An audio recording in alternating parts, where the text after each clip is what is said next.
Hello and welcome to this bonus episode of Pulp Kitchen. We are doing spoilers today for Deadpool and Wolverine. If you haven't caught our main review, which was in episode 139, go and check that out, spoiler free. But if you've come here, we're doing spoilers. We're going to run through the film, talk about some of the major moments, because there are a lot of major moments. Many moments. So, Deadpool and Wolverine, again, to recap, Deadpool 3 joining the MCU, Disney bought Fox, all that stuff. He has to find a Wolverine because his timeline's in peril from the TVA, as you know, if you would have seen the film. But when we first saw the first 35 minutes a few weeks ago, there was nothing really kind of a spoiler because they cut one thing out. Did you notice that? The Henry Cavill thing, yeah. So let's go just from the beginning running through. So obviously it's nice to see the Fox characters in there, you know, Colossus and all that stuff, and some humour from that, and more Rob Delaney as well.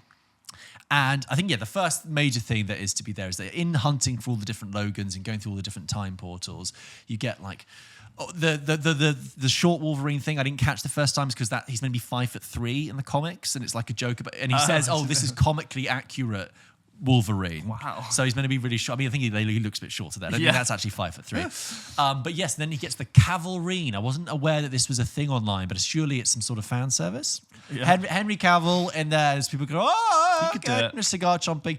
Then he kicks. Well, also, it represents a very big, like, this is, I know he's sunsetted his DCU contributions, but it's like big DC actor, the face of DC, if you were, dipping his toe into the Marvel and he says universe. this, and he says, "We'll treat you so much better than those people up the street." And that's a nice little fun moment. And the film is just littered with those references, more than you can imagine of all of that, and then he's kicked through, and then he meets the Wolverine that he's going to be spending the time with in the film. And by the way, in that bar scene, I noticed something, which on both occasions, that they're at the bar, which is meant to be in, I don't know, like Oklahoma or somewhere, you know, and he's drinking a bottle of whiskey, but on the bottle of whiskey is very prominently the UK Spirits logo, which is on all bottles of spirit sold in the UK, and it's a big pink sticker that says UK on it. And I'm thinking, well, that's shot at Shepperton or Pinewood. Pinewood. There you go, thank you. And I'm like, nice, breaks the illusion of this. Might as well put was it not a runner that could have just quickly peeled that off? But anyway, and then they fight, they take through, and then we're back in the void. We fall through to the void. A location, by the way, which I never really love. For this film? In typically comic book films in general, voids. Because it has no rules. Vacuums, purgatory. Yes, kind of. So this is obviously the same space from Loki, however, looking completely different because that was shot in like a field and this was shot in a quarry. And so many great. It's got loads of like destroyed ships and logos. There's a 20th Century Fox logo like in the dirt. Loads of like Avengers Thor, ships. And also like Thor and Captain America's shield, but like from the comics, just buried in the sand. Old ideas, old things in the waste bin of the MCU. And then you get this sort of very Mad Max, a repeated Mad Max joke. He says, "This reminds me of Mad Max," then he makes a Furiosa that would joke be copyright later. infringement, but it is just Mad Max. It is Mad Max, and they turn up. Sure enough, when Deadpool and Wolverine are stuck there, and they turn up, and you have the return of Sabretooth, played by the same actor from X-Men 1. You have Pyro, same actor, and you also have Toad and a lot of the other characters in the original X-Men circling them, and then a cloaked figure speaks to them and they make a joke, who is it? And it drops down, and it's Chris Evans. And Chris Evans, brilliant. But in a little cloak. And this is probably my favourite joke in the whole film, you see, because obviously we're all there thinking, here comes Cap, and he's going to, as he says, go on, you're going to say, you're thinking Avengers Assemble. Yeah. And he goes, flame on! And he jumps up. That was very Trump-like of me. Flame on! And he jumps up, and of course, the whole audience went up and cheered, and I thought that's actually a brilliant joke because obviously you've double cast this guy pre-MCU project, brought him back. It's such a lovely little thing to have had in their pocket. Chris Evans obviously he's an actor that always feels like he's up for a laugh and a good cameo. Like he did cameos in as Cap in Avengers, didn't he? I know Loki too. When did he turn up as like Loki was pretending to be him? Oh, that's in Thor: The Dark World. Yeah. And he's also in like Free Guy. Do you remember? Yeah. So that's one I was thinking about that. I thought, I'm sure Chris Evans will tell us. Also directed by Sean Levy. And starring Ryan Reynolds. Yeah, exactly. And it's a great moment, and we actually get to see him do that. And I just reminded me, I was like, oh yeah, the Fantastic Four. Of course they own that as well. Totally. And then you have a nice now little moment. As well. Now they own it as well. And then of course he's captured with a lot of them, and they go to see Emma Corrin and Cassandra Nova, and who's the sister of Patrick Stewart's Sure. Professor X. And she does a weird sort of hand It's thing. quite, actually, the effect was very cool. Like the fingers were coming in out of the eyes. She does it to and Matthew nose. McFadden as well. Yeah. By the way, great Matthew McFadden. We didn't really mention that in the episode, but like he's having a great time. Chewing the scenery, being the biggest entity in the room. Yeah. He's doing that like I'm a slimy, blood-sucking corporate, but you're in my town, bitch. Like I've got you. Yeah. So that's great. I love that whole moment with Johnny Storm. Yeah. Brilliant. Johnny Storm is then dispatched very graphically, have his skin ripped off and his eyes done. And then I love the joke where it's like, oh, Eliath is here. And Deadpool's like, oh, from Loki, season 1, episode 5. And also when Chris Evans is like swiftly departed, it's like, you have no idea what he was doing to our wage budget. Yeah. Also, the film cost 200 million, which I can see, but from what I understand, it's higher than it should have been because of complications with writer strikes and delays to production. Yeah, I mean, I'm sure Jackman and Reynolds aren't cheap, and the cameo budget must have been a lot, but even 200 million's like an Avengers budget. Or 250, like for an Avengers. Like that's up there. That's June Part 2. Even still, I don't think Deadpool's 1 and 2 had those budgets. I think they were more like 130. Don't quote me on that. But it's a big step up. But justified. It'll make its money. So that's a great little moment. Then you have a lot of, this is when the film gets a little bit slow. You get the walking, you get the dog pool, you get the other Ryan Reynolds as the nice Ryan, the nice kind Deadpool. pool. And then they drive the Honda, whatever. Odyssey. Some sort of insert product placement here. And they drive through the corner. They have a great fight in the car, which I love. Very They're cool. really efficient. And you see him wrapped up in the seatbelt. Really creative. And just like a people carrier, like throwing each other in and out, glass smashing, seatbelts. And because they can choking. regenerate, it goes on for ages. And they hit The Greatest Showman. I didn't catch that. But I didn't see that. When they hit the radio, it plays The Greatest Showman for about 5 seconds and it turns off. So lots of fun stuff there. And then you get kind of footsteps, a cloaked figure. And we're taken to Alea. And Alea, what's happening in this layer? And well, watch out, it's Elektra. It's Jennifer Garner. Real deep cuts from like the Marvel from the noughties. You get Wesley Snipes as Blade. The Wesley Snipes thing, that was brilliant. And his entrance was so cool. That's really Not cool. only does he look cool, but he was slow motion. Blade just automatically looks. That so I thought was unbelievably cool. Because like Elektra's cool, but like, I mean, obviously in a stinky film. Yeah. Daredevil wasn't great, and obviously her own I film was wasn't wondering, great. is Ben Affleck about to walk in? I don't know. Did you like the joke about it? Where she's like, he killed Daredevil. Oh, I'm so sorry. Nah, it's fine. Yeah. But yeah, the entrance of Blade, I thought, because that's just such a reach back. 25 years ago. And Ryan Reynolds was in Blade 3 as well. Yeah, you're right. And he says something which is like, oh, you never really liked me anyway. Yeah. Some sort of and then one of the best jokes is like, there'll never be another Blade. Yeah. So, There's plenty of Punishers. There's only one Blade. I love that. And then the Channing Tatum gag was, if you know, you know. For years, he was rumored to be doing this thing with Gambit, and it just I think a lot of fans wanted it. It never happened. Because the thing is, I think he wants it because I remember that in 2015 at Comic-Con, the Fox stage did a selfie.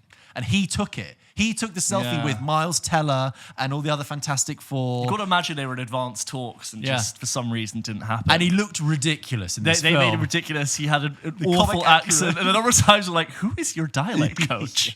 Like, just really funny.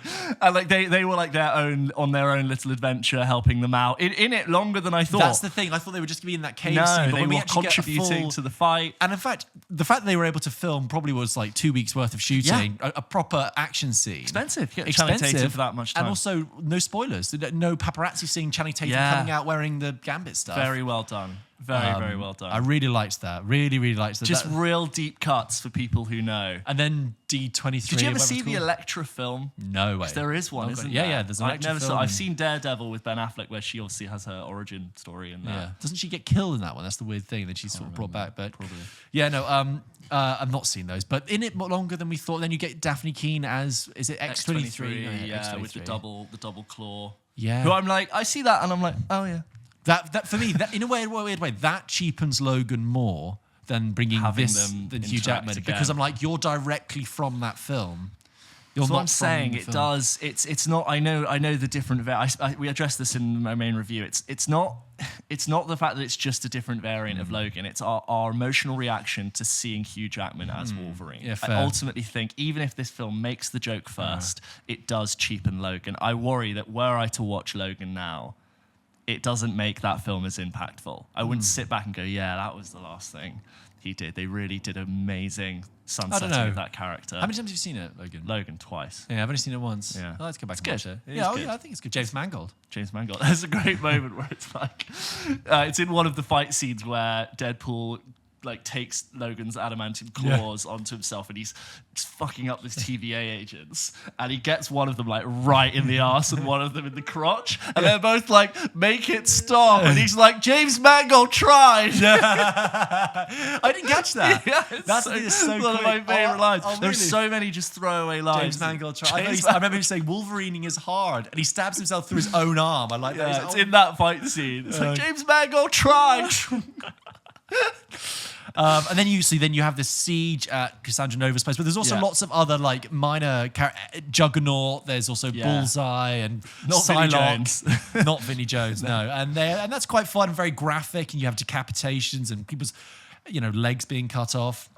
And then you get this sort of nice little trick they play on Cassandra Nova, putting the Juggernaut's helmet on her, and then she can't do it. And then this just felt like the most like heavy-handed plot device. They're like, okay, I'll let you live, and I happen to have found this ring, this Doctor Strange ring. And this will take Let you me out. open up a portal. One of my key disappointments was that the other side of the portal wasn't as interesting to me as I thought it was going to be. It's back in where Deadpool lives, you mean? Yeah, I thought, and they make a big thing, we're going to jump in, and that's my entire problem with actually that part of the film. Through that, I was like, this is what we built to. I didn't find... once we were fighting 30 Deadpools, just lost interest. It didn't matter to me. No, but it was cool when he pulled the mask down.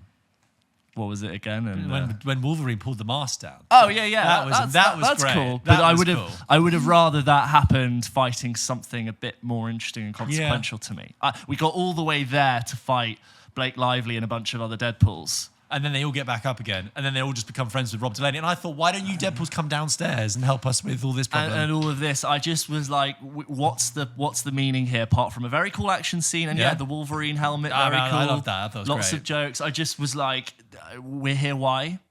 That's my problem with it. And I as I said, from 35 minutes into the film, my interest level. But maybe it was more like Kevin Feige probably said, well, you can't do anything with any other MCU stuff, so you have to do. Here are leftover people from 2000 and whatever.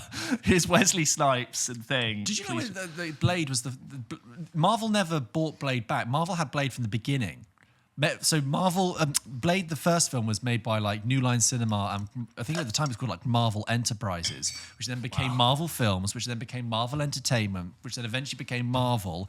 So they've had Blade from the beginning. They never got rid of it. They never got rid of it. They got rid of all the other ones, but they held on to Blade. Feel like Blade is sacred. Don't touch Blade. But you can have Spider-Man. We'll reboot Spider-Man 7 times. So that's cool. And then you get all the fight scenes and with all the Deadpools. I did love it when he pulled the helmet. Cool. It looks awesome. Because Hugh Jackman's talked people, about. that was, I have to say, probably the bit where people went fucking nuts in my screening. He was clapping. full yellow Wolverine. Because a lot of the jokes that they made in this film was like, you'd always pretend, all the older X-Men films were always trying to be grounded, pretending like they weren't superheroes, and they had the black and white suits.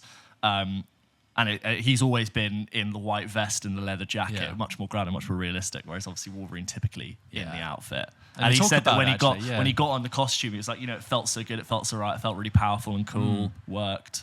It's really cool and iconic. Then they go downstairs, and I did like the whole sort of. I know you didn't like the sacrifice thing, like the thing, the X-shaped structure they were on. I said this in the main review. I'm so sick of the last thing that needs Peter to be Quill done. and Guardians Save the 3, thing. It's just all of them. Flash, loads of superhero films. I just they get bored and they go, our main character has to connect or withhold the power while someone else does something, and if the power's so strong, nobody can survive that. They're gonna die, and they never die. And even in this film, it's like they build it up as a sacrifice. And I'm like, shit, like Deadpool's about to sacrifice that would have been himself, bold. but they never ever commit to it. No. Do not build up a sacrifice if it doesn't happen. It really cheapens the moment. Yeah, it's so annoying to me. I loved the sort of weird chemistry between Wumi Masaku, who plays the head of the TVA, and Rob Delaney, the sort of weird staring, the weird sexual chemistry. And Matthew McFadden's like, what the fuck is going on? Yeah, and then Cassandra Nova. This is the thing. The whole Cassandra Nova, Matthew McFadden villain stuff. I got really, and when Cassandra Nova came back through the portal to be in the third act, I was like, oh wait, so you are still the villain?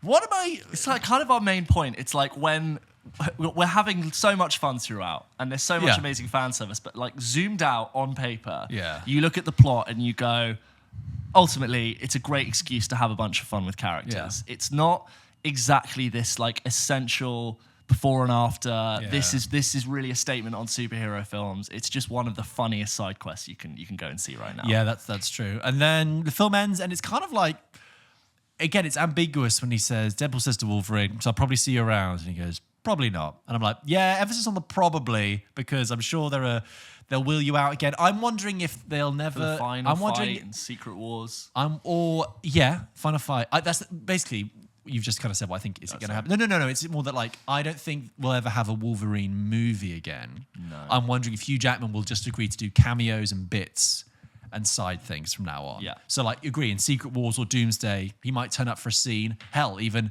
a segment.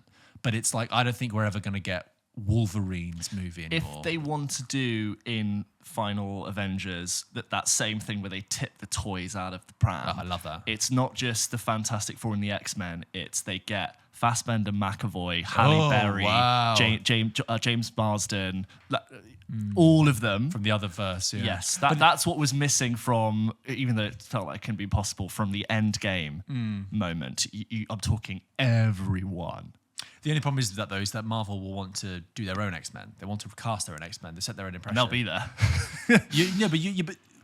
You mean... I don't know. Marvel's X-Men and the Fox X-Men. Get Miles Teller in. Oh, no way. No one needs that. That's what I found. So then it ends, actually, which is a really nice, I thought, actually quite a touching little nostalgic throwback to the Fox era. It was nice. I was like, are we mourning the Fox I guess it was people's... But it was people's childhood and growing up. It was. I'm not sure I have the same connection turning point, a fork stuck in the road. I just felt like I was on Bebo in 2007 watching that. I like that, and I always love seeing those types of things. I maybe didn't have the same connection to the Fox-verse X-Men, which was a little bit more spread out and disparate than what we've had with the MCU. It's another comment of there's so many people are cheering the Disney acquisition of Fox, and I'm like, it's funny, and they're making fun jokes of it. Am I that happy that all of media and entertainment is being absorbed into this one entity, which is Star Wars, Marvel, Pixar? Yeah. Is it that funny? It's kind of good for us, but your competition's good. Yeah, you want competition. The anti-monopoly laws exist for a reason. Honestly, when are they going to crack the whip on that for entertainment and films? They just own films. They own the child toy films. They are the Galactus destroyer of all worlds. They are the Infinity War. They are Thanos collecting all of the IP. The Infinity Stones. But it's fun. So all those moments are great fun. But yeah, we're kind of repeating what we said on the main series, main show, which is great moments, good fun at the time. When you're zoomed out, what does this give us? A little bit of an empty calories, a little bit. But sure. And Deadpool as well. I'm not sure Ryan Reynolds wants to... I'm wondering how he'll squeeze back into this. I don't think he wants to be... Because if he does a Deadpool 3, an official Deadpool, is that going to be now, narratively has to align with what the MCU is doing, or can he go and have his own thing and have his own fun? Because you can't just have Deadpool in your Avengers film, really. But then actually, I actually think he might do exactly what I just said with Wolverine. I'm wondering if we'll ever get a singular Deadpool movie again, but he'll just turn up from time to time because maybe Ryan Reynolds doesn't want to play that character forever. But the price tag attached to these characters is so high because this movie's going to make a lot of money. Deadpool made a lot of money. X-Men made a lot of money. God, I just wonder the wage bill of the new Avengers film. Just when you think about it, it's... What do you think RDJ got paid? Come back. It'll be 9 figures to do 2 films. 100 mil. 100 mil. Some of that in percentage. Well, he's not the lead. No, it'll be 9 figures. It'll be not up front though. Sure, that would be a third of the film's budget. It'll be for 2 films. For 2 films. I think didn't he get that for Avengers 3 and 4? Is he in Secret Wars? Surely he's just in Doomsday because he's in the title. I'm sure it's 50 million plus benefits of the percentage of whatever they accrue. Isn't it going to be that our Avengers are going to fight, our Fantastic Four and Fox lot are going to fight our Marvel lot and then Doom will be responsible, and then there'll be a part, and then they have to come together to defeat Doom in Secret Wars. What is Secret Wars? What's that about? Because it's in the comics. Why are they so secret? It's not secret. We know about it. I'm not learned, George. I'd have to go. You don't need to. But yeah, he'll be on residuals for those films. Yeah, I don't think they would pay him up front 100 mil. I think that's record breaking. But I think it's like 50 for 3 and 4. I think it was 50 a film, but they shot that as one project.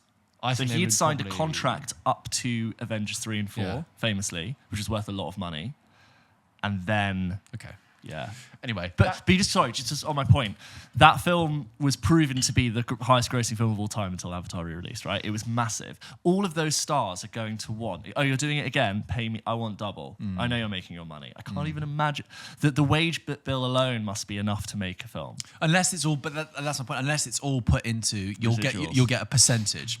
No, your upfront value money is this, still a lot of money. Yeah. But if you want more, you just get an incremental little percentile increase on what you'll get from the gross. Get checks.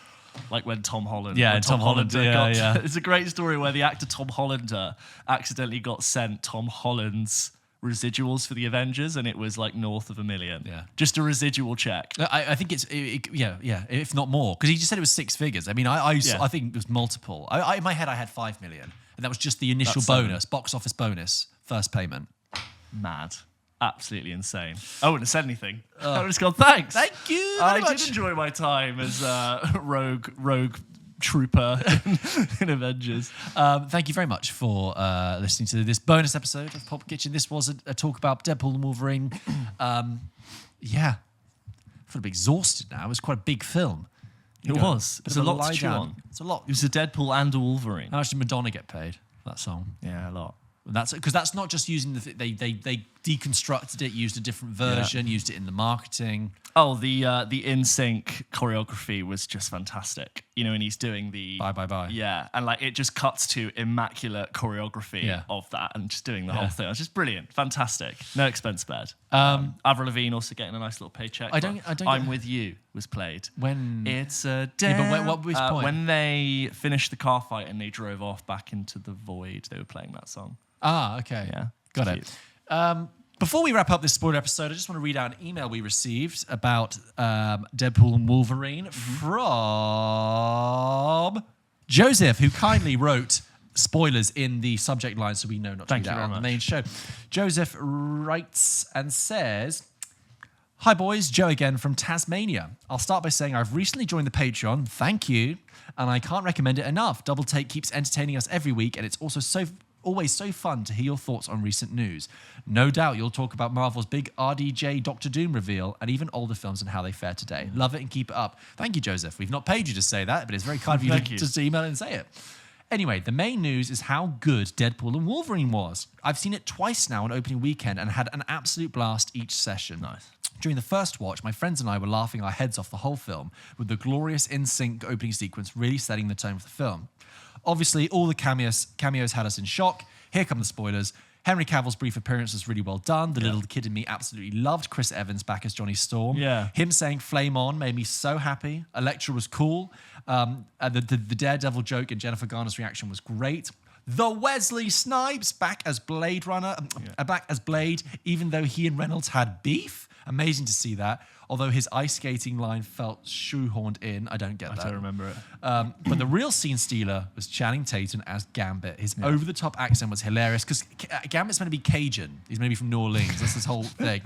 And Tatum proves he's one of the most underrated actors working, in my opinion. He's always very funny. He's really got a sense of humor. He's consistently funny in everything. There's a lot of cameos as well. Felt great to finally. He probably makes enough in a year just on cameos, and then he gets to like cameo in like The Hateful Eight almost. Yes, you're right. Felt great to finally see him have some fun as Gambit, and he had a cool action scene a bit after. Obviously, the duo versus the Deadpool sequence was immaculate, a feast for the eyes.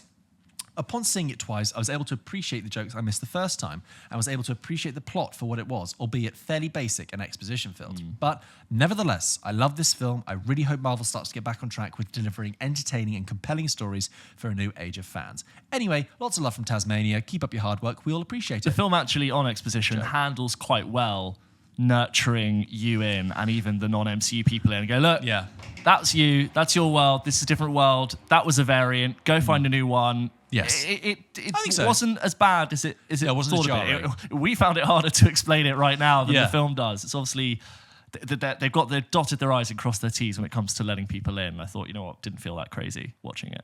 There you go, guys. Just a reminder that our main episode comes out every Wednesday, and you can listen to our Double Take, our exclusive Patreon show, Double Take. We unpacked all the news about Robert Downey Jr. returning. If you want to get our raw reactions, our thoughts, our predictions outside of this, we're going to be sort of talking about it for a while because it's so impactful. But we did a full unpacking of that in our Double Take episode on our Patreon, so go and check that out. And a big shout out to our producers, Aidan and Finn, as ever. Thank you very much, guys. Goodbye. See you soon. Bye.